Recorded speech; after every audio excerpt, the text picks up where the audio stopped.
Bismillahirrahmanirrahim. Assalamualaikum warahmatullahi wabarakatuh.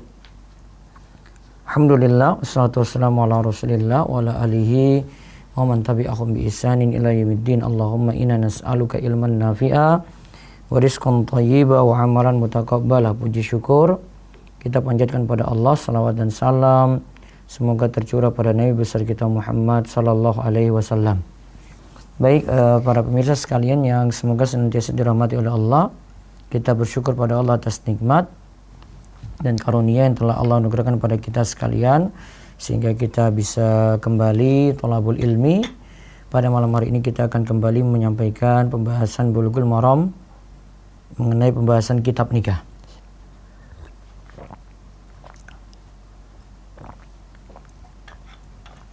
Kita akan membahas hadis 1068 dan 1069.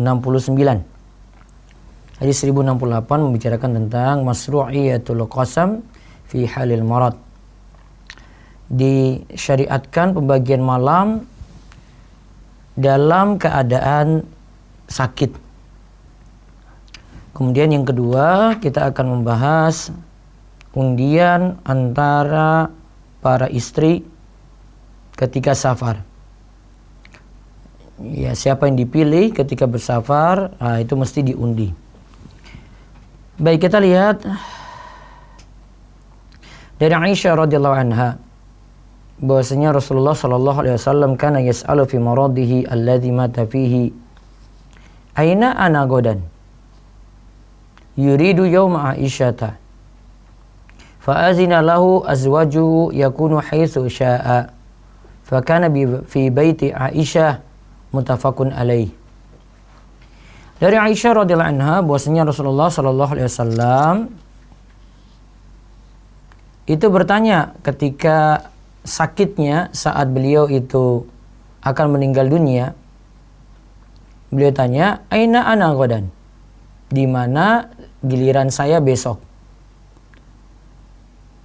Ternyata beliau itu ingin supaya yang dipilih adalah hari di gilirannya Aisyah, hari pada gilirannya Aisyah. Fa'adzina lahu azwajuhu, maka istri-istrinya mengizinkan pada beliau supaya berada di tempat Aisyah. Walaupun mungkin bukan merupakan gilirannya, tetapi ini diberi izin oleh istri-istri yang lainnya. Yakunu haitsu syaa. Fa'azina lahu azwaju yakun haitsu syaa. Maka istri-istri yang lainnya intinya memberikan izin pada beliau di mana yang beliau mau. Fa kana fi baiti Aisyah. Akhirnya Nabi sallallahu alaihi wasallam itu mendapatkan giliran di rumah Aisyah. Hadis ini muttafaqun alaih, diriwayatkan oleh Imam Bukhari dan Muslim.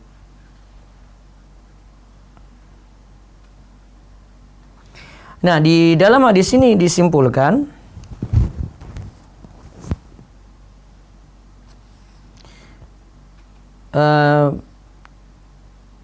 Nabi Shallallahu Alaihi Wasallam itu intinya bertanya di mana giliran malam beliau, dan di situ beliau inginkan supaya berada di rumah Aisyah.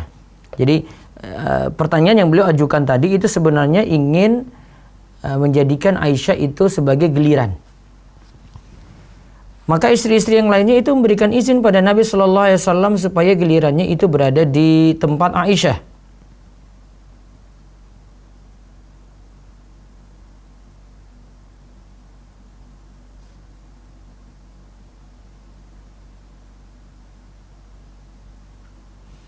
Dan di situ termasuk yang mengizinkan juga adalah putri beliau yaitu Fatimah.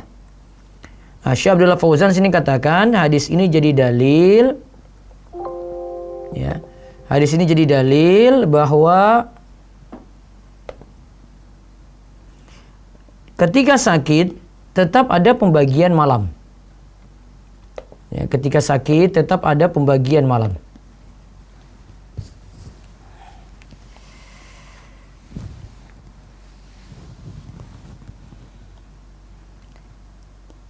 Yaitu dibagi malam giliran untuk istri-istrinya. Yaitu bahwasanya sakit bukanlah uzur. untuk meninggalkan giliran pembagian malam. Jadi misalnya kalau ini gilirannya di istri A, jangan karena sakit tidak berada di istri A tadi. Karena memang untuk tujuan pembagian malam, kata para ulama, tujuan pembagian malam ya itu adalah tujuan pembagian malam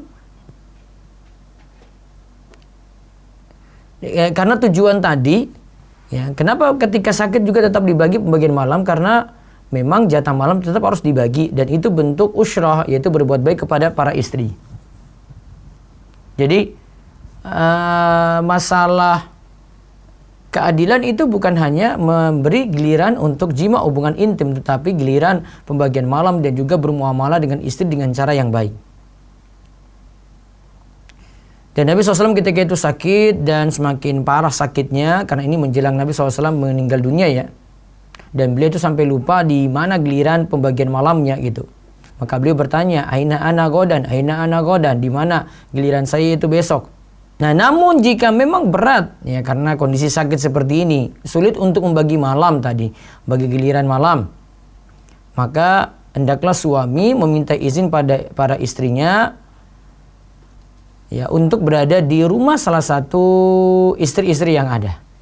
Jadi tetap minta izin. Sebagaimana tadi ya, intinya Nabi SAW ingin meminta izin. Kalau memang bukan di rumah Aisyah, minta izin supaya berada di rumah Aisyah. Nah, ini pelajaran penting. Ternyata di sini diajarkan bagaimanakah tetap berbuat adil walaupun dalam kondisi sakit. Kalau memang tidak bisa, maka tetap meminta izin. Kemudian selanjutnya adalah al-qur'ah bainan nisa'i inda safari bi ihdahinna, yaitu mengundi di antara para istri ketika safar untuk memilih di antara mereka. Kita lihat hadisnya dari Aisyah juga. Ia berkata, karena Rasulullah SAW idza arada safaran, jika ia ingin safar, aqra'a baina nisa'ihi fa ayyatuhunna kharaja sahmuha kharaja biha ma'ahu, muttafaqun alaih. Jika salah seorang dia idza arada safaran, jika beliau itu ingin safar, beliau mengundi di antara istri-istrinya, maka yang keluar undiannya itulah yang beliau pilih pergi bersamanya. Muttafaqun alaih. Hadis ini diriwayatkan oleh Imam Bukhari dan Muslim. Nah, kesimpulan yang ada kata Syekh Abdullah Fauzan, hadis ini jadi dalil bahwasanya seorang suami jika dia ingin safar, dia ingin memilih di antara istri-istrinya yang ada untuk menemaninya, maka hendaklah dia undi. Maka siapa yang keluar undiannya, maka ia bersafar dengannya. Karena safar biba'dihinna, ya karena safar dengan sebagian mereka tanpa ada undian seperti ini, tentu nanti akan membuat yang lain itu cemburu. Dia misalnya pilih saya dengan istri muda saja dah. Nah, membuat yang lain itu cemburu. Dan ini seperti ini tidak boleh. Dan para ulama kebanyakan itu mengatakan wajib untuk melakukan undian semacam ini. Dan yang memilih pendapat seperti ini adalah ulama Syafi'iyah, ulama Hambali. Ini dalam bahasan kalau dipandang dari sisi Nabi SAW. Jadi kalau memang yang keluar undian adalah istri yang terpilih ini, ya dia pergi bersafar dengannya. Jika dia inginkan istri yang lain, tidak boleh.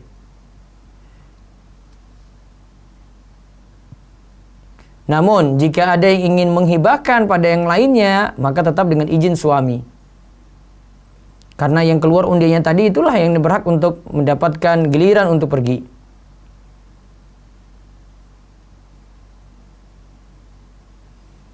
Nah, jika di antara para istri tadi ya pergi kemudian tanpa ada undian tadi, tidak masalah. Karena ini tergantung istri-istri yang ada ya, mereka ridho ataukah tidak.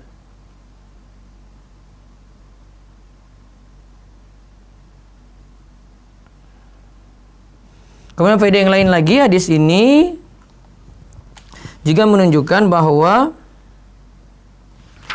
boleh adanya undian untuk tamyiz al-hukuk. Ya, untuk tamyiz al-hukuk. Membedakan siapakah yang dapat giliran dari orang-orang yang berhak dapat.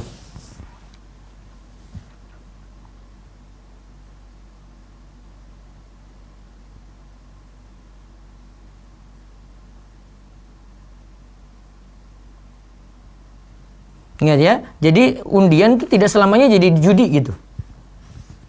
Kalau semuanya berhak dapat, kemudian akhirnya diundi dan di situ tidak ada pasang taruhan, tidak masalah. Seperti yang terjadi pada undian berangkat dengan istri-istri Nabi SAW di sini. Tetapi kalau akhirnya dengan adanya undian ini mengambil hak yang lain, karena situ ada taruhan, maka undian kayak begini tidak diperbolehkan. Contoh misalnya ada, ya kita ngaji kayak begini, terus ada yang ngaji di suatu tempat, setiap yang datang kemudian ambil nomor undian. Ketika pengajian semuanya diundi, nomor-nomor tadi ada 100 nomor. Yang keluar dari undian ini dipilih 10 nomor saja. Nah, maka itu yang berhak dapat. Itu dari orang-orang yang berhak dapat. Mereka tidak nyumbang sama sekali, tidak ada pasang taruhan sama sekali di situ. Tapi kalau misalnya ada lomba, misalnya balap sepeda atau sepeda santai, kemudian masing-masing peserta di situ memberikan taruhan, ya mereka pasang taruhan dengan, ya taruhannya dengan bisa jadi taruhannya mereka pasang misalnya 20.000 gitu. Kemudian nanti diundi, hadiahnya diambil dari situ. Maka ini termasuk ya undian yang judi. Karena dia mengundi di antara, ya dia itu mengundi di antara orang-orang yang ada dengan adanya taruhan. Jadi mengambil hak orang lain. Jadi misalnya 100 orang tadi dipilih cuma 10, kan yang lainnya juga pasang taruhan. Seharusnya mereka dapat, kita ambil hak mereka gitu. Kalau yang tadi ini bukan hak mereka, ya mereka semua berhak dapat, tapi mereka tidak pasang taruhan di situ. Nah, itu bedanya.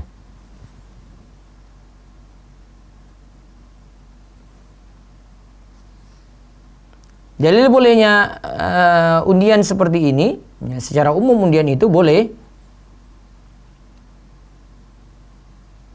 Dan beberapa dalil Al-Quran, ini termasuk kisahnya Nabi Yunus alaihissalam ketika mengundi siapakah yang nanti dibuang ke laut ketika itu. Karena lebihnya muatan, akhirnya berapa kali diulang, terpilihlah Nabi Yunus terus. Ya, dengan terpaksa ketika itu Nabi Yunus dibuang ke laut. Nah, situ dilakukan undian. Dan juga dalam hadis Nabi SAW itu katakan, lau ya'lamun nas ma fin nida wa safil awal summa lam yajidu illa ayastahimu alaihi lastahamu. Seandainya orang-orang itu mengetahui ma fin nida, apa yang ada dalam azan dan shaf pertama, dan mereka cuma mendapatinya kecuali dengan cara mengundi saja, maka tentu mereka akan mengundi ketika itu siapa yang berhak untuk dapat shaf pertama dan siapa yang berhak untuk dapat azan.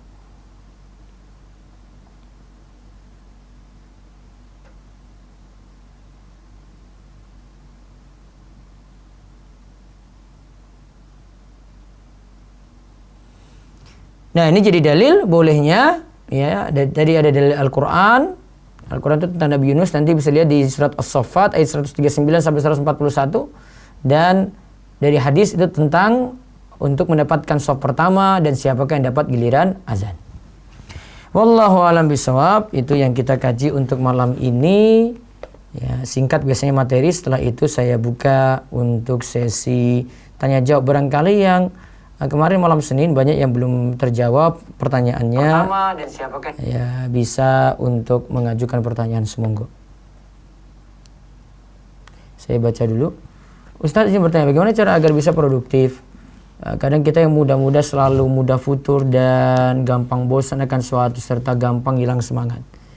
Ya, pembagian waktunya saja yang harus ini ya diatur. Kemudian waktu istirahat ya istirahat dan banyak minta tolong pada Allah Subhanahu wa taala. Ustadz, bolehkah memakai template desain dari web terkenal khusus desain grafis secara grafis secara gratis dipakai untuk kesenangan atau kesukaan sendiri. Kalau disuruh bayar, bayar, nggak bayar ketika itu ya.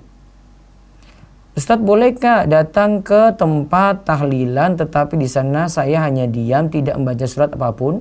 Saya terpaksa karena diundang teman dekat saya. Apakah tetap datang atau tidak Ustadz? Nanti pertimbangan menimbang mudarat. Mana mudarat yang lebih berat? Jika saya tidak datang, tidak ada mudarat apa-apa ya tidak masalah. Aman itu. Tapi kalau tidak datang, kadang di suatu tempat kita berisiko gitu. Maka ambil mudarat yang lebih ringan. Kalau skripsi, kopas aplikasi berbasis IT dari hasil orang lain, namun pihak tersebut jujur kepada dosen pembimbing dan dosen pengujinya bahwa pembuatannya itu adalah hasil kopas, boleh atau tidak Ustaz? Tapi itu masih tulis dengan namamu, nggak boleh, nggak jujur. Kenapa sih cari jalan seperti ini? Kenapa nggak nulis sendiri kan? Bukankah menulis skripsi seperti ini kan untuk mengembangkan pengetahuan gitu, mengembangkan kemampuan seseorang gitu loh, supaya dia banyak baca, banyak teliti. Kenapa sih nggak cari jalan kayak begitu? Kok cari-cari gampang saja ya? Ini nggak berkah ini ilmunya seperti ini. Bertobatlah pada Allah. Bolehkah untuk urusan safar istri pertama yang selalu ikut, tapi sudah kesepakatan awal sebelum poligami? Nggak boleh ya. Jangan buat perjanjian kayak gini. Ketika nikah tetap minta kesepakatan istri yang lain. Apakah cuma di Ana saja yang belum mulai ya? Ya belum mulai tadi, mohon maaf ya, telat. Tadi pagi nggak ada live ya. Agak ini saya butuh istirahat tadi pagi. Hukum mau ikut aplikasi GoFood buat jualan gimana ya Ustaz ya? Aplikasi GoFood secara ini sih saya pandang nggak masalah ya. Namun yang bagi konsumen aja ketika dia bayar dengan GoPay dapat diskon, nah itu baru bermasalah karena dia memanfaatkan simpanan di situ. Dia dapat keuntungan dengan adanya diskon, maka jadi masalah. Ada telepon? Angkat.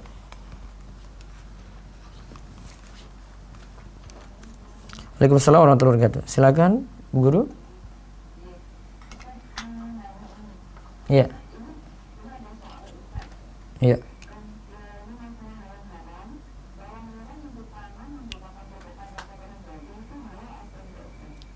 Tanamannya halal tapi dengan menggunakan babi nggak boleh. Tanaman yang dihasilkan itu suatu bentuk yang lain, jadi suci. Tetapi mendapatkan pupuk dari babi tadi, ini kan jelas membeli sesuatu yang haram. Nggak boleh. Apa? Halal. Halal. Karena dia jadi bentuk yang lain, tidak sama dengan kotoran yang jadi pupuk tadi.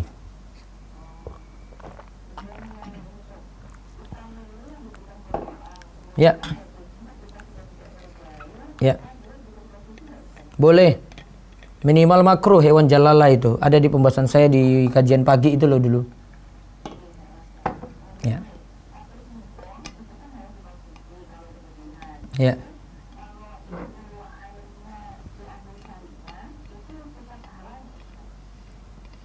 Tape singkong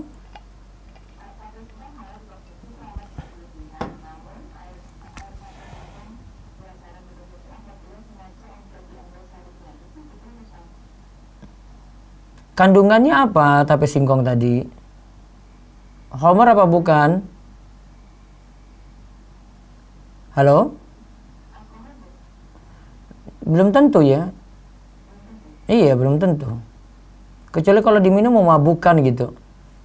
Tapi bisa dicek dulu itu. Enggak.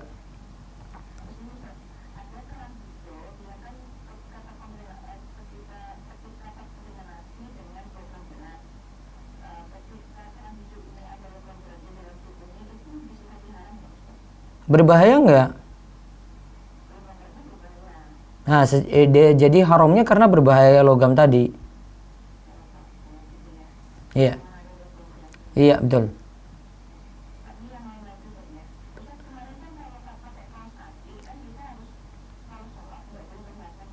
Iya. Tetap tidak boleh.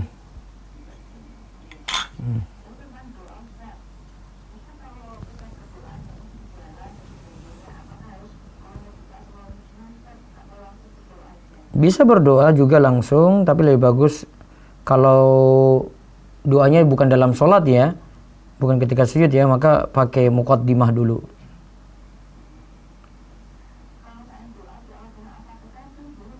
Tidak perlu, tidak ada tuntunan, itu nanti jadi bid'ah malahan.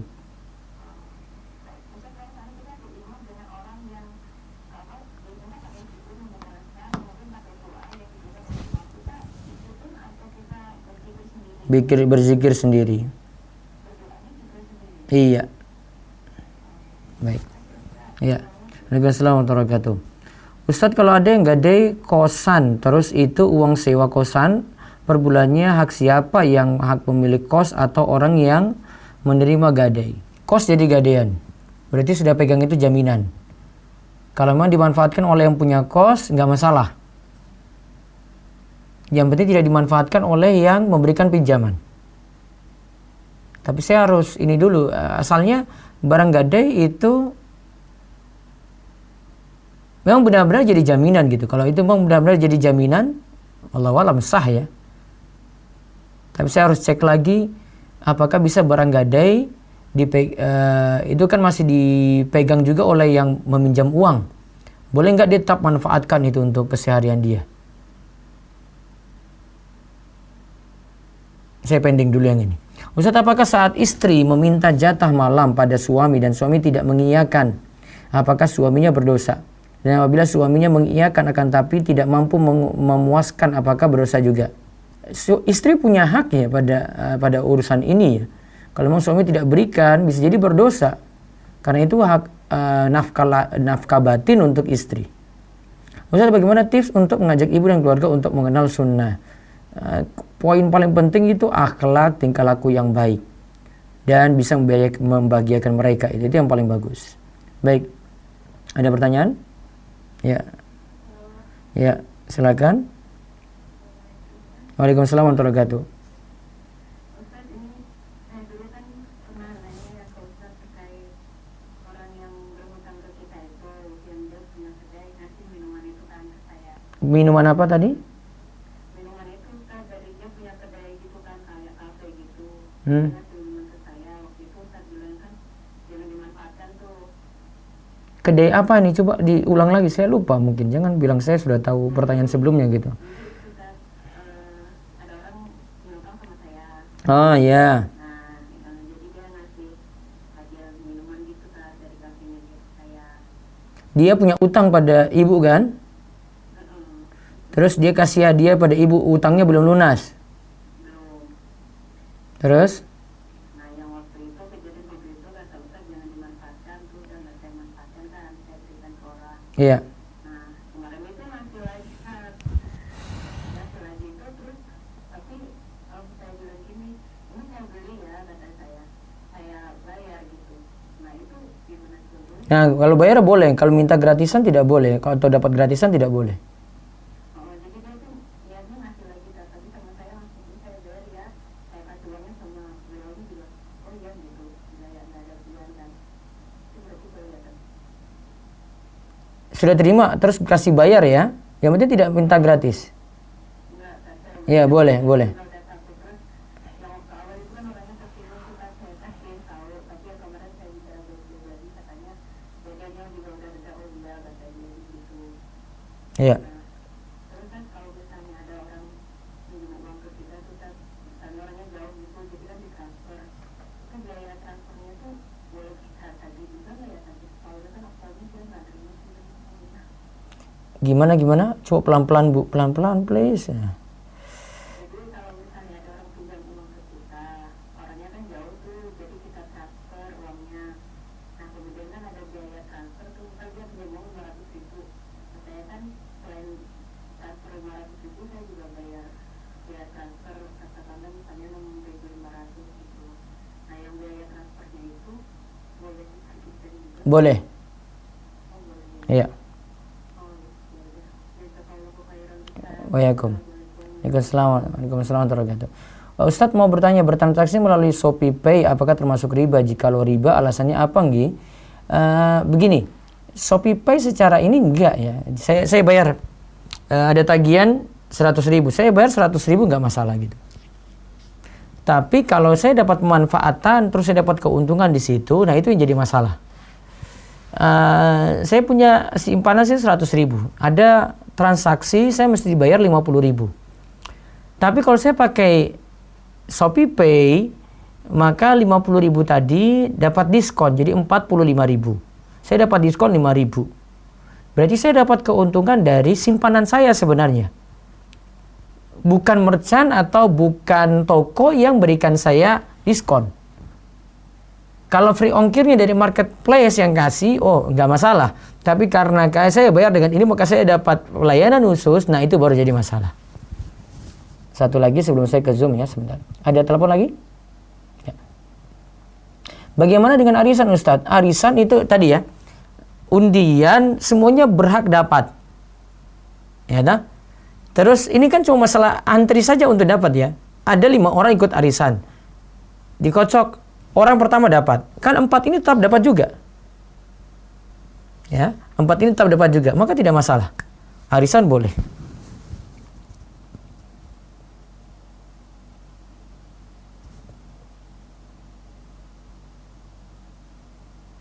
Bagaimana kemudian untuk menjadi ketua panitia pada suatu kegiatan di sebuah organisasi? Ya, semua berhak dapat, tidak masalah ya. Bagaimana tips agar makhraj huruf yang benar kita kokoh alias enggak kembali lagi ke yang salah dulu ya, dengan guru langsung ya.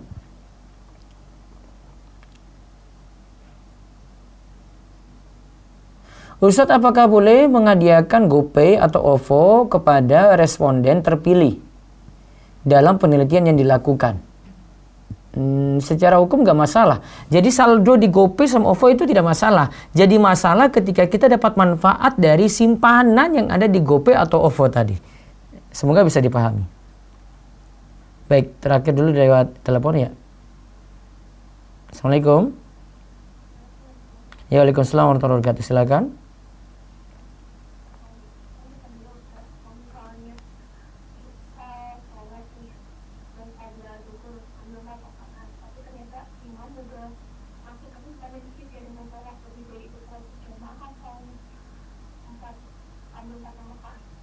Jadi gimana? Kita keadaannya apa tadi?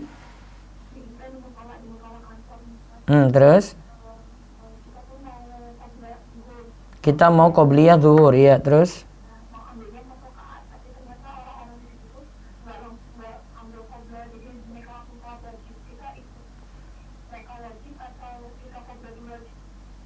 Ini pas kita masuk, ibu masuk, pas sholat lagi didirikan kan?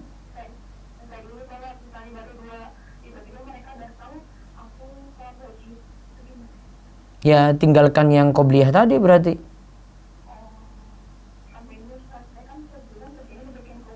Ya.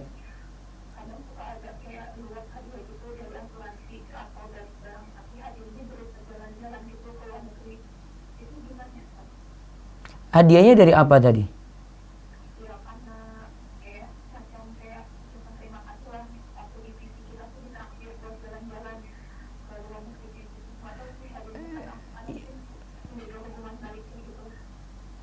Bukan PNS ya?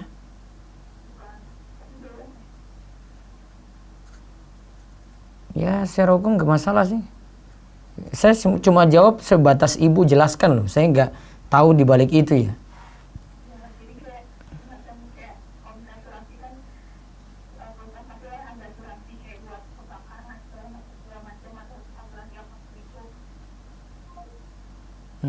Cut ya, putus ya. Baik, saya balik dulu ke WA, ada satu lagi. Bagaimana lewat YouTube ya? Bagaimana hukumnya foreplay saat berpuasa tidak ejakulasi tapi keluar madhi? Jangan coba-coba gitu. Kalau keluar madhi puasa batal. Kalau keluar madhi tidak batal. Tapi ya tidak pantas dilakukan kalau lagi puasa. Kenapa nggak bisa ditulis di waktu tidak puasa gitu? Baik, lewat Zoom silakan.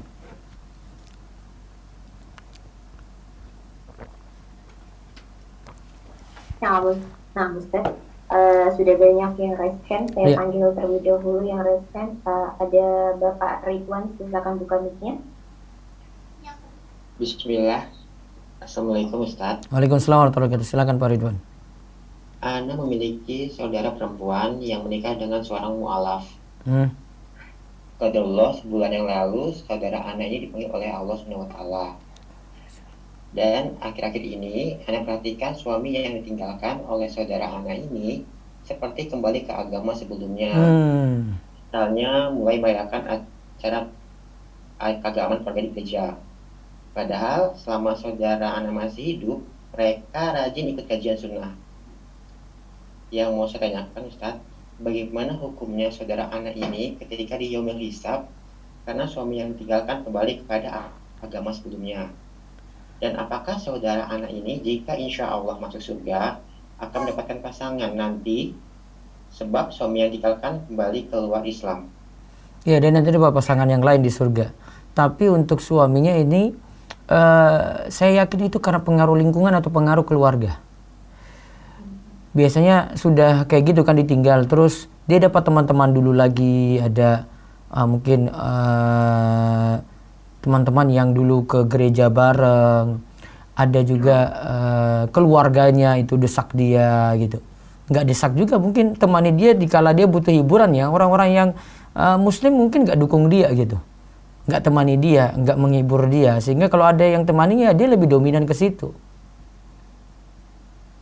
Nah, sebelum terlambat ya mungkin yang kenal dia dari yang muslim atau mungkin yang dulu sama-sama ngaji ya bisa mungkin ngajak dia ngopi bareng, ketemuan, ya silaturahim gitu. Insya Allah nanti bisa berubah pelan-pelan dengan izin Allah. Nah kebetulan dia ini sudah menjaga jarak dengan keluarga Ustaz. Oh, sudah ada ancang-ancang itu. Nah, bisa jadi masuk Islamnya nggak ikhlas juga sih, bisa jadi, sehingga ketika istrinya meninggal ya sudah balik lagi aja, semampunya aja deh dekati dia, semampu dekati dia itu. Nah untuk saudara Ana ini bagaimana? Tidak masalah, dia sudah lepas tanggung jawab. Dia sudah lepas tanggung jawab. Dia sudah lepas tanggung jawab karena bukan urusan dia lagi kalau sudah meninggal dunia. Nah Ustaz. Iya. Jazakallahu khair. Waalaikumsalam. Baik, satu lagi dari Zoom. Masih bisa? Silakan dari Zoom.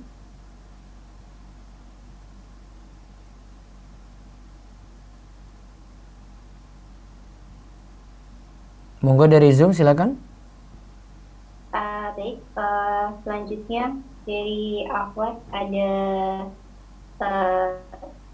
Ani Nurhayati, silakan buka mic-nya. Bismillahirrahmanirrahim. Assalamualaikum Ustadz. Waalaikumsalam warahmatullahi wabarakatuh. Saya ingin bertanya Ustadz terkait aplikasi McDonald's atau McD. Itu kan ketika kita mendownload aplikasi, kemudian kan akan mendapatkan keuntungan beli satu gratis satu. Namun itu persyaratannya download aplikasi kemudian isi kayak pendaftaran gitu Ustadz. Nah ketika sudah kita dapat voucher beli satu gratis satu dan banyak voucher lain. Itu hukumnya gimana ya Ustadz? Tidak ada disyaratkan saldo dulu? Tidak ada, hanya free. daftar, email, nama dan sebagainya. Free ya, tidak ada syarat-syarat untuk isi saldo dulu ya? Boleh. Tidak ada Ustadz. Boleh dimanfaatin. Iya. Iya, itu Ustadz. trik promo dari McD berarti. Boleh. Iya. Yang kedua tentang Shopee Pay tadi. Iya. Ketika kita beli makanan dengan Shopee Pay, kemudian ada promo dengan Shopee Pay, ada cashback 30% koin Shopee. Apakah cashback koin tersebut boleh dimanfaatkan untuk berbelanja? Koin itu nanti bisa jadi uang juga kan untuk belanja? Bisa untuk belanja. Nah, itu namanya manfaat, nggak boleh.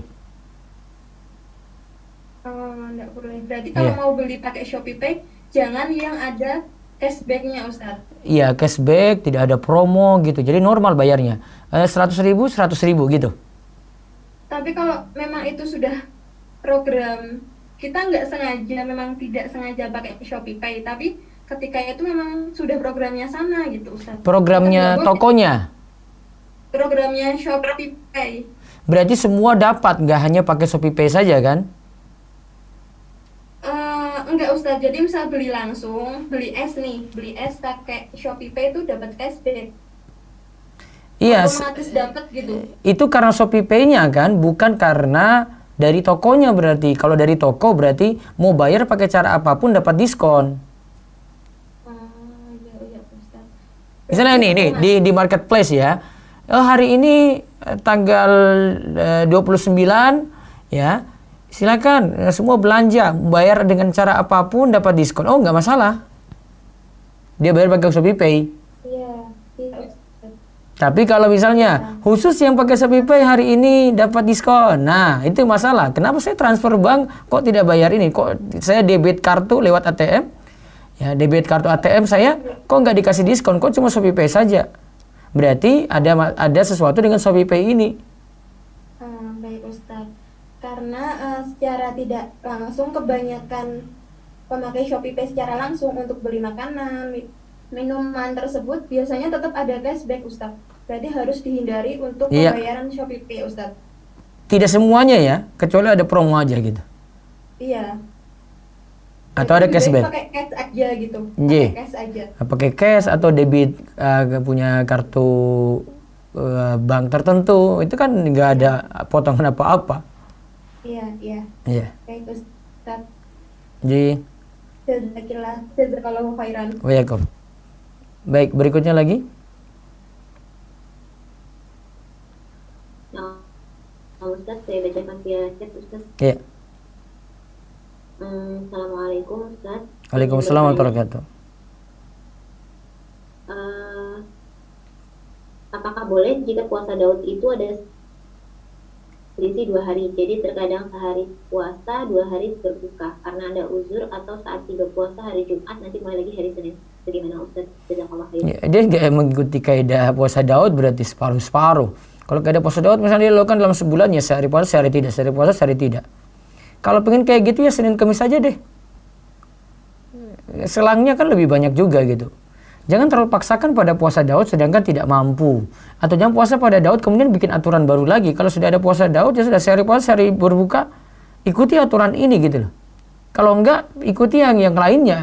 Enggak mampu puasa Daud Senin Kamis sudah cukup. Kenapa harus puasa Daud kalau memang enggak mampu? Sampai buat aturan sendiri gitu. Ya terus. Lanjut pertanyaan kedua. Ya. Masih via chat. Bismillah Ustaz, bertanya di luar tema terkait pertanyaan waktu itu soal kontraknya yang tertulis tidak boleh menerima gaji dari perusahaan lain. Suami Ana sudah menerima pula freelance lain di luar jam kerja perusahaan pertama atau jam malam. Lalu jika di perusahaan yang pertama tidak memperbolehkan, sedangkan suami Ana sudah menerima freelance di tempat lain, bagaimana status gaji dari freelance tersebut? Berarti minta halal atau haram karena melanggar kehalalannya nanti minta kehalalannya nanti meminta izin pada perusahaan pertama karena dia biar tidak melanggar perjanjian gitu. Wallahu a'lam. Ya lanjut. Untuk yang resmen ada Bapak Abdullah Bawazir, silakan buka mic-nya. Iya. Bismillahirrahmanirrahim. Assalamualaikum warahmatullahi wabarakatuh. Iya, waalaikumsalam. Iya. Ya, waalaikumsalam warahmatullahi wabarakatuh. Silakan. Iya. Begini Ustaz, yang tadi itu dibahas di pembahasan pertama bahwasanya Rasulullah SAW itu ketika beliau sakit, beliau ingin jatahnya bersama Aisyah ya Ustaz. Iya. Bisa jadi bukan jatahnya Aisyah tapi pokoknya mau dengan Aisyah, iya. Ya, bisa jadi bukan jatahnya Aisyah. Nah, pertanyaannya itu apakah Aisyah itu radhiyallahu anha itu adalah istri yang paling dicintai oleh Nabi? Itu sudah isyarat seperti itu. Nah, jikalau kita ta'adud lalu kita mencintai salah satu dari istri, lebih mencintai dan lebih condong, bukan lebih condong, lebih mencintai salah satu dari istri kita itu, apakah itu termasuk adil, Ustaz? Itu sifat manusiawi. Kita telah bahas di fikih poligami ini ya tentang masalah adil dibagi jadi 2. kalau dalam masalah adil untuk sesuatu yang mampu si suami itu lakukan, maka dia harus lakukan itu. Seperti bagi jatah malam, nafkah gitu ya, pakaian, tempat tinggal, kan mampu dia lakukan. Dia bisa bagi, ini jatahnya 2 malam gitu, atau jatahnya seminggu gitu misalnya ya. Nah itu mampu dia lakukan.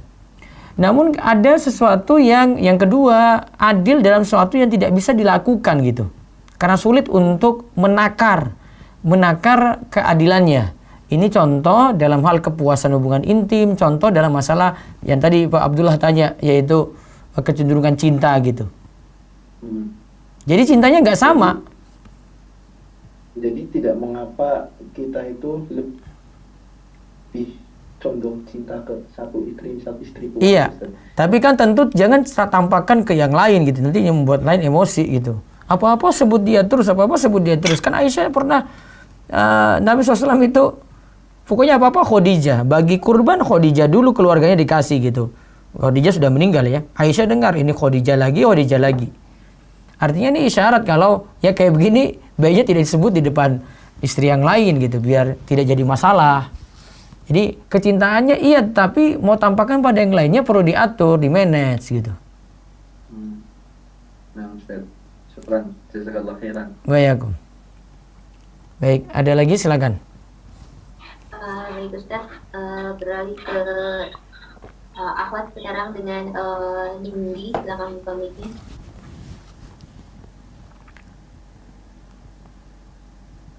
Dengan Nindi. Assalamualaikum. Iya, waalaikumsalam warahmatullahi wabarakatuh. Silakan. Ustaz, saya mau tanya. Yeah. Izin tanya Ustaz. Ini saya kan punya adik gitu Ustaz. Dia adik dari anaknya sepupu saya yang diangkat anak sama orang tua saya. Nah, beliau ini anak di luar nikah. Kalau nanti menikah, apakah itu harus pakai wali hakim atau orang tua saya yang boleh menikahkan? Sebentar, ada orang tuanya nggak? Orang tuanya ada tapi tidak menikah Ustaz. Aktenya siapa? Aktenya ikut orang tua saya karena dia diangkat anak oleh orang tua saya Ustaz. Nanti masalah ini diajukan ke KUA, kantor urusan agama. Terus nanti KUA nanti akan putuskan nanti. Harus jelaskan jujur masalahnya. Harus dijelaskan ya Ustaz. Iya, jadi misalnya ke KUA bilang ini aktenya di sini Pak, ikut keluarga kami, tapi ini sebenarnya sejatinya bukan keluarga kami, orang tuanya nggak menikah gitu. Orang tuanya ada tapi nggak menikah gitu. Nah, nanti KUA akan kasih solusi. KUA putuskan. Sudah wali hakim. Nah, sudah keputusannya terakhir di KUA. Nah, Ustaz tanya satu lagi Ustaz. Iya. Gini Ustaz, tahun lalu kan ada ikhwan yang mengajak saya ta'aruf. Iya. Kemudian saya menolak, dia itu teman saya gitu loh Ustaz. Iya. Saya menolak dia karena alasan saya karena beliau belum ngaji. Iya. Tapi ada alasan satunya lagi karena saya mengenal beliau dan menurut saya akhlaknya kurang cocok untuk saya gitu Ustadz ya. Yeah. Kemudian sebulan yang lalu beliau itu menawarkan lagi proposal ta'aruf dengan alasan beliau sudah mengaji gitu Ustadz. Namun saya kan sudah dikhidbah oleh orang lain gitu Ustadz. Yeah. Kemudian saya menolak beliau lagi. Tapi orang tuanya, ibunya tuh ini Ustadz masih menghubungi saya gitu loh Ustadz. Saya tuh risih gitu loh Ustadz, dihubungi terus. Ibunya tuh sering menghubungin bilang gini Ustadz, kayak jangan mutus silaturahmi ya gitu. Tapi beliau tuh sering menyindir Ustadz, kayak menolak orang yang soleh itu gak baik gitu Ustadz. Terus bilang kalau dia itu banyak berubah karena saya gitu. Padahal saya nggak bilang ke dia, saya tidak menjanjikan ke dia, saya cuma bilang saya menolak karena belum ngaji gitu. Dan saya tidak bilang untuk menunggu dia setelah ngaji gitu Ustadz. Itu gimana ya Ustadz cara menolak halus orang tuanya biar nggak menghubungin saya? Kamu segera nikah saja. Segera nikah, kenapa? Iya, saya juga ini mau menikah Ustadz, mau menunggu tanggalnya gitu Ustadz. Tapi orang tuanya tuh kayak nggak percaya gitu loh Ustadz kalau saya mau nikah. Ya nanti kalau sudah jelas nikahnya pasti nanti dia tahu. Gitu Ustadz. Iya. Untuk memutus tali silaturahmi sama orang tuanya ini dosa nggak ya Ustadz? Nggak usah putus, maksudnya tetap hubungan, tapi tentang masalah ini diselesaikan dengan kamu nikah. Oh gitu ya Ustadz. Iya. Iya. Terima kasih Ustadz. Jazakallah khair. Baik. Waalaikumsalam. Sebentar saya baca dulu lewat ini YouTube ya, sebentar. Kalau ada telepon masuk silakan. Mohon nasihatnya mana didahulukan antara membantu keuangan orang tua ataukah menikah? Kalau bisa dikompromikan, bantu tetap orang tua, menikah juga lebih bagus. Artinya tetap saya sarankan menikah. Saya suka kagum dengan kepintaran seseorang dalam menjawab setiap pertanyaan. Kadang suka membandingkan suami yang kurang dalam ilmu agama. Dosakah saya? Iya, jangan dibandingkan kayak gitu. Jadi ini kok suami saya ini kok kayak gini sih, kok nggak pinter-pinter banget gitu. Jangan, justru motivasi suami supaya belajar gitu ya. Ustaz, saya kalau pas salaman dengan orang sepuh dan tidak cium tangan dikatakan unggah-ungguhnya kurang.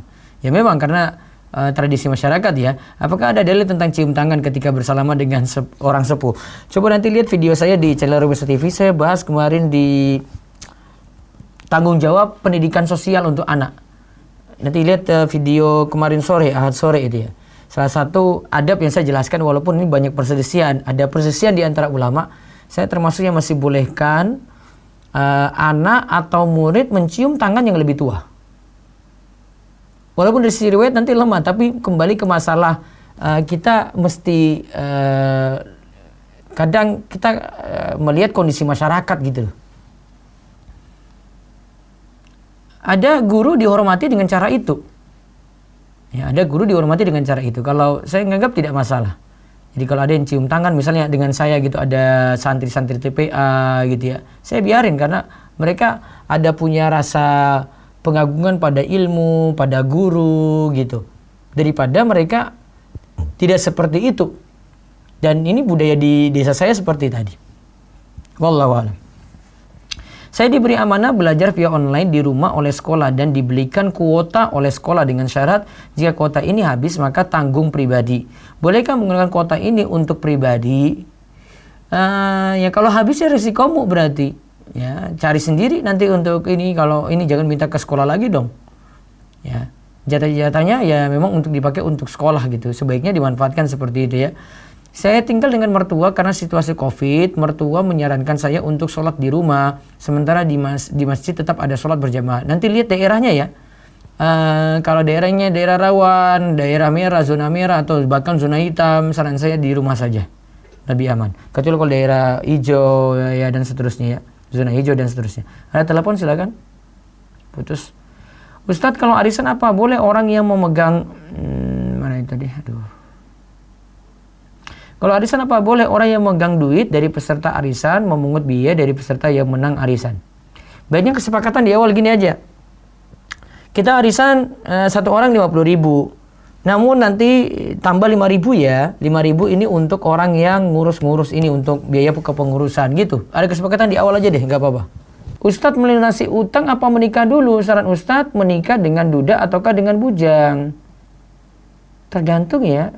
Ini kalau akhwat yang tanya, ini tergantung siapa yang duluan, mana yang maslahat. Menikah dulu apakah membayar utang? Tergantung juga di sini. Menikahnya masih bisa disegerakan ataukah utang yang darurat gitu untuk dibayar. Ustadz, di lingkungan RT saya diadakan arisan beserta simpan pinjam berbunga. Apakah boleh saya hanya mengikuti arisannya saja? Iya, masalahnya di RT ya agak sulit menghindar.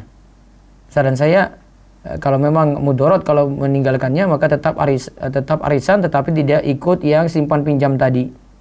Baik, saya balik lagi ke Zoom silakan. Jadi Ustaz, saya bacakan via chat terlebih dahulu. Bismillah, Assalamualaikum Ustaz. Waalaikumsalam warahmatullahi wabarakatuh. Saya mau tanya, jika hanya mendapat 1/6 dari penghasilan suami hanya untuk dapur dan sisa penghasilan suami saya tidak tahu kemana saja, apakah saya berhak untuk meminta lebih ataukah boleh meminta diterangkan kemana saja uang yang suami kirim? Mohon penjelasannya. Nah itu biar memang problem di rumah tangga kayak gitu ya. Kalau suami terus terang, artinya gini, kadang di sebagian tempat itu sudah istrinya yang pegang aja deh, dia yang atur.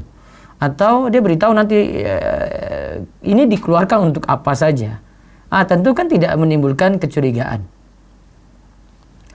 Dan memang untuk mengatasi kecurigaan ini di dalam ajaran Nabi SAW sudah ada. Contoh, ketika Nabi SAW itu melihat para istri, Nabi SAW sarankan untuk suami ketika pulang malam. Ya, ini pernah kita bahas ya di kitab nikah juga. Ketika pulang malam, hendaklah beritahu istrinya. Kalau dari safar misalnya, kenapa beritahu istri?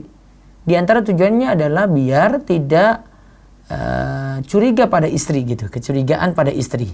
Jangan-jangan ada simpanan istri di rumah, saya mau buat surprise dulu lah, biar ketahuan nanti siapa yang ada di rumah dengan dia. Nah ini kan seuzon banget dengan ini. Nah ini dicegah. Ya, sifat seuzon kayak gini dicegah.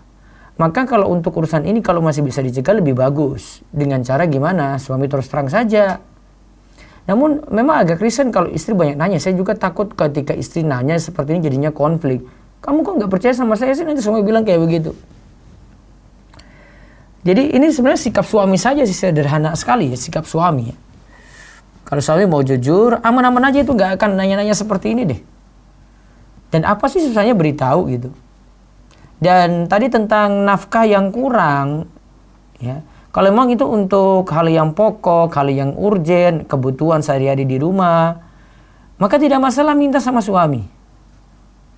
Pernah Hindun itu mengadu pada Nabi SAW tentang suaminya itu super pelit. Ya. Kemudian Nabi SAW itu katakan kepada Hindun, sudah kamu ambil sesuai dengan kebutuhanmu pada suamimu. Sesuai kebutuhan. Berarti harus ada yang pokok yang diberikan oleh suami. Itu nafkah namanya. Kalau kurang, istri berhak berarti punya jatah di situ. Maka tinggal dicek lagi. Ini memang benar-benar urgent nggak? Saya cuma khawatir saja kalau istri menyatakan serba kurang, tapi sebenarnya sudah mencukupi. Tapi memang keinginan istri yang macam-macam gitu. Kuncinya lagi, ini bukan hanya dari suami ya, istri juga bisa koreksi apakah sudah qanaah ataukah belum. Sudah nerimo ing pandum apakah belum. Kalau sudah nerimo, wah itu kayak tadi tidak jadi masalah. Dia lihat kurang sini kurang situ karena sudah merasa cukup. Ya, jadi bisa ditimbang-timbang, mudah-mudahan bisa memiliki sifat qanaah dan Allah beri taufik di situ. Ya, baik, ada lagi silakan. Baik. Kita kembali ke yang lain. Ada Abu Ali Abdurrahman, silakan buka mic-nya.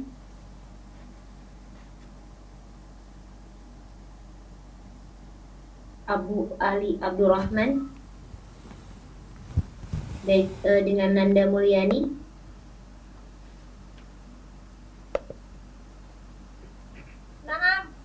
Naam, assalamualaikum Ustaz. Waalaikumsalam warahmatullahi wabarakatuh. Silakan. Ada Ustaz, Ana mau bertanya, jadi boleh nggak kita itu dalam sholat kita sambil berzikir gitu Ustaz, supaya biar kita tuh lebih khusyuk dalam sholat kita Ustaz?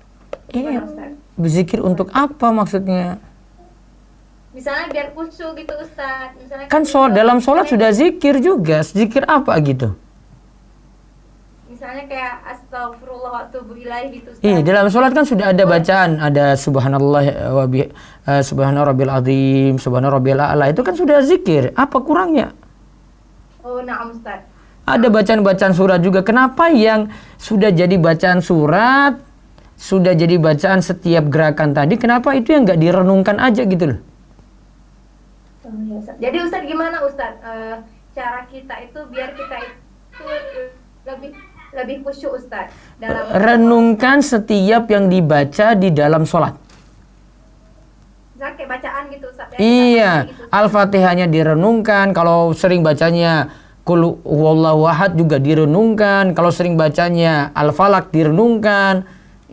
Kaji terjemahannya, kaji tafsirnya. Nah Ustaz. Paham ya? Nah Ustaz. Baik. Jazakallahu khairan ya Ustaz. Waalaikumsalam. Assalamualaikum warahmatullahi Waalaikumsalam warahmatullahi wabarakatuh. Silakan satu lagi. Ada Ibu Yolanda, silakan buka mic. Bismillahirrahmanirrahim. Assalamualaikum warahmatullahi wabarakatuh Ustaz. Waalaikumsalam warahmatullahi wabarakatuh. Monggo. Mau tanya, saya punya saudara sepupu, dia menikah dengan orang yang mualaf dari Hindu masuk Islam.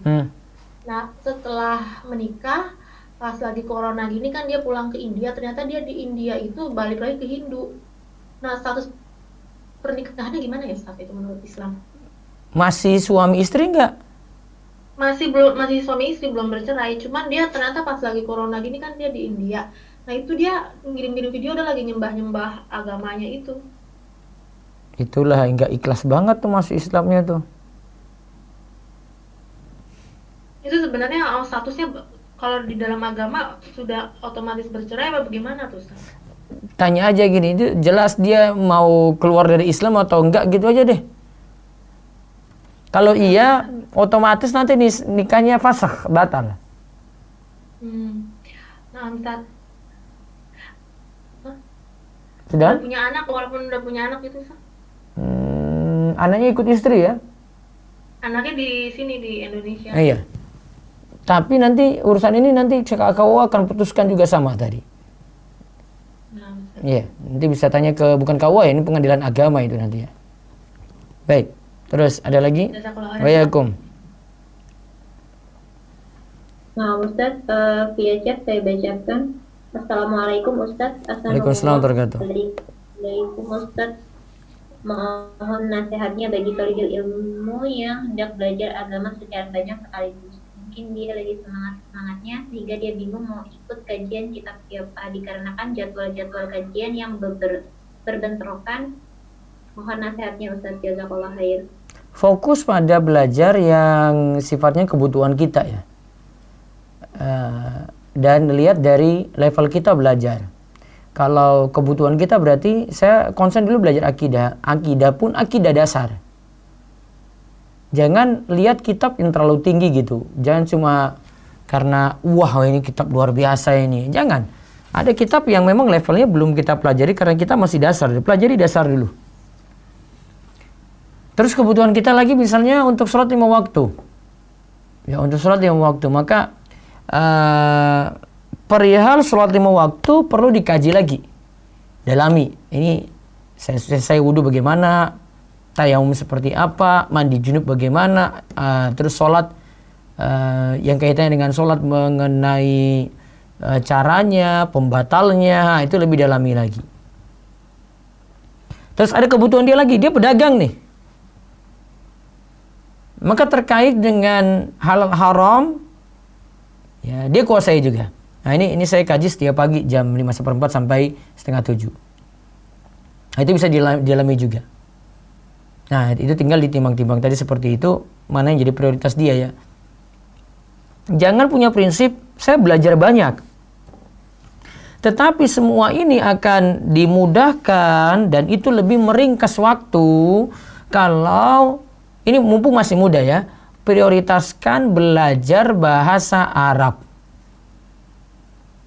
Kalau bisa punya target, saya bisa khatamkan ilmu nahwu.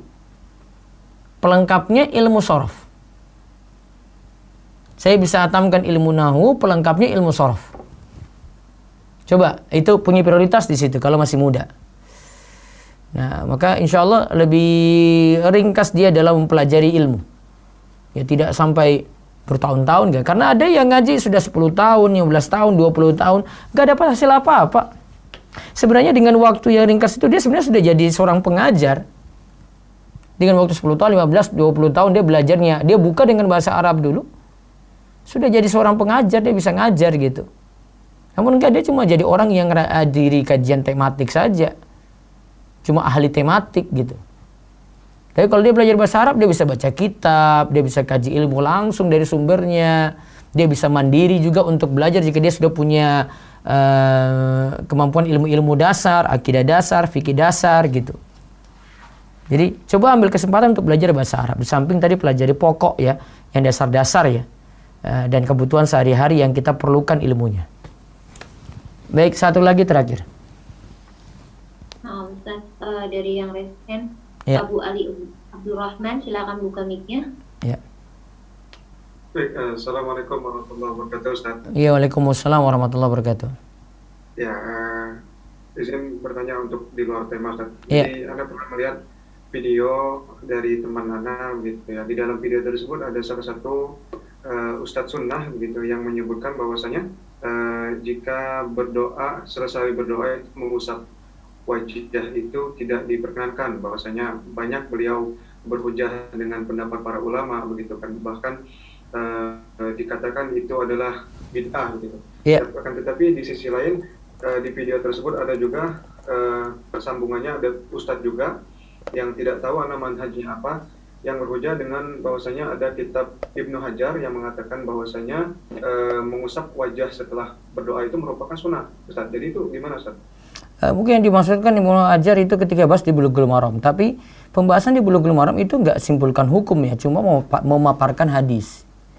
Ya, memaparkan hadisnya. Iya, memaparkan hadis belum tentu disetujui gitu, walaupun itu pendapat sebagian ulama. Yang jelas membasuh wajah setelah berdoa hukumnya ada khilaf pendapat di antara ulama, ada perbedaan. Tapi saya sendiri lebih cenderung menyatakan hadisnya dhaif, lemah, sehingga tidak perlu setelah berdoa itu mengusap wajah. Tetapi penyikapan saya kepada orang yang masih seperti itu, saya biarkan aja dulu. Ketika saya lihat ada pendapat ini dia tanya, baru saya sampaikan. Namun hadisnya bermasalah. Jadi untuk secara hukum yang lebih kuat itu tidak diperbolehkan, tidak diperkenankan gitu saya. Ada, coba saya bacakan perkataan ini dulu, saya dapat langsung dari guru saya Syekh Shalal Fauzan. Saya waktu dengar di majelisnya langsung itu.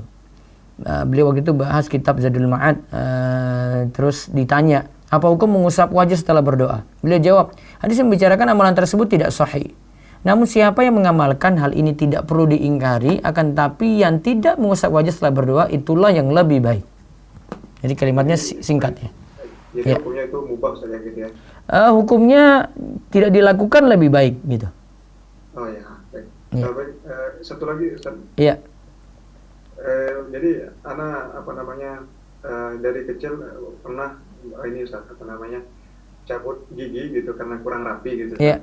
Dan karena kesakitan waktu itu, jadi ada beberapa yang sisa yang kurang rapi. Jadi setelah besar begini, ibu Ana menyuruh untuk memasang kawat begitu supaya terlihat lebih rapi, karena ada sedikit sih yang kurang rapi. Itu gimana Ustaz? Gimana hukumnya? Apakah itu termasuk mengubah ciptaan Allah atau bagaimana? Itu tidak mengubah, namun memperindah atau merapikan.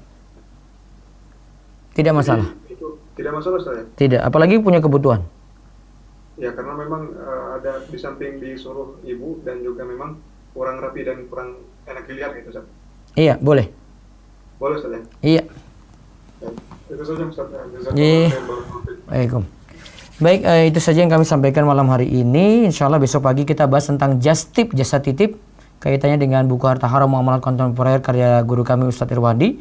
Silakan ikuti dan nantikan di hari Sabtu nanti insyaallah ada kajian online saya bersama Ustadz Arifin Badri. Tunggu saja infonya. Nanti kita akan bahas tentang fikih seputar marketplace. Ya, dan nanti ada misi-misi bagus juga terkait dengan marketplace ini. Doakan saja mudah-mudahan bisa terwujud marketplace Islami. Kemudian hari Ahad nanti ada daurah yang seperti saya umumkan, ada daurah, flyernya mudah-mudahan besok baru disebar ya. Biasanya malam baru saya sebar gitu.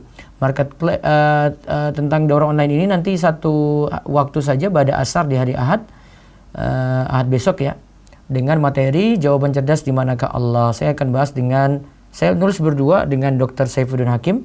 Kita akan bahas itu secara garis besar karena bukunya tebal. Bisa download di website rumahsya.com. Bisa juga memesan bukunya secara gratis, tinggal ganti ongkos kirim. Pesan di 0852 00 171 222. Saya ulang, 0852 00 171 222. Baik, demikian kita cukupkan, kita tutup dengan doa kafaratul majelis. Subhanakallahumma bihamdika asyhadu an la ilaha illa anta astaghfiruka wa atubu ilaik. Assalamualaikum warahmatullahi wabarakatuh.